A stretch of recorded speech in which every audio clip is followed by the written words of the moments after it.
So looking at this next one here, this is given to us as a differential equation.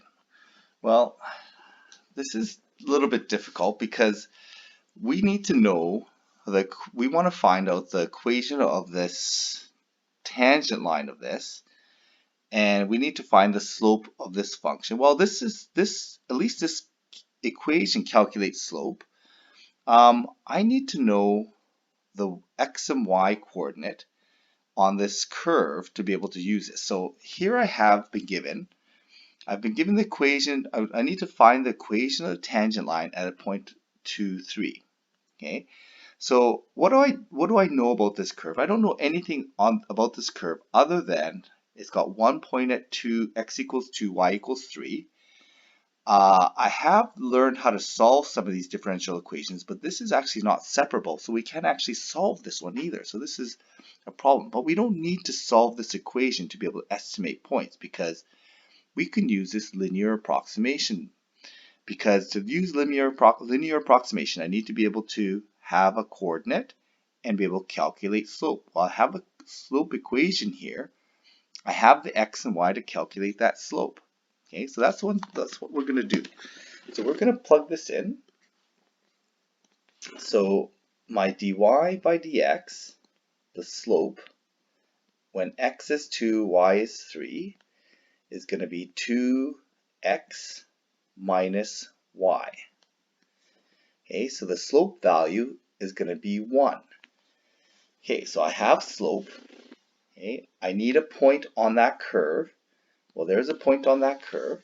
So this is my linear approximation equation. It's going to have a slope of 1, and it's going to go through x equals 2, y equals 3. And I really have not much idea what this curve could look like anything, right? But what I do know is that if I have a tangent line at a point here at x equals 2, and I want to find a point at 2.1. Okay, so this tangent line at least will be close to the curve at x equals 2.1, which I'm trying to solve for. So that's what I'm going to do.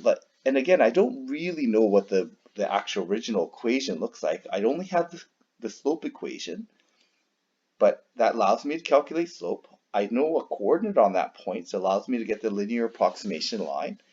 And I can then use this tangent line to estimate the value when y equals 2.1. So the y value on the linear equation at x equals 2.1 is just going to be 1 times 2.1 minus 2 plus 3. So the difference in the rise is going to be 1 for a run of 1, or 0.1. The rise is going to be 0.1 for a run of 0.1. So I end up with 3.1 as my linear approximation. So this is what it looks like. So like I said, we have this unknown curve. I have a point at 2, 3. And what I'm saying is that this tangent line point here is going to approximate the point down there. And I don't know if it's concave up or concave down. Although that said, we can find the second derivative of this to find the concavity. Okay, so it's not asking for that, but we could figure out whether this linear approximation is an overestimate or an underestimate.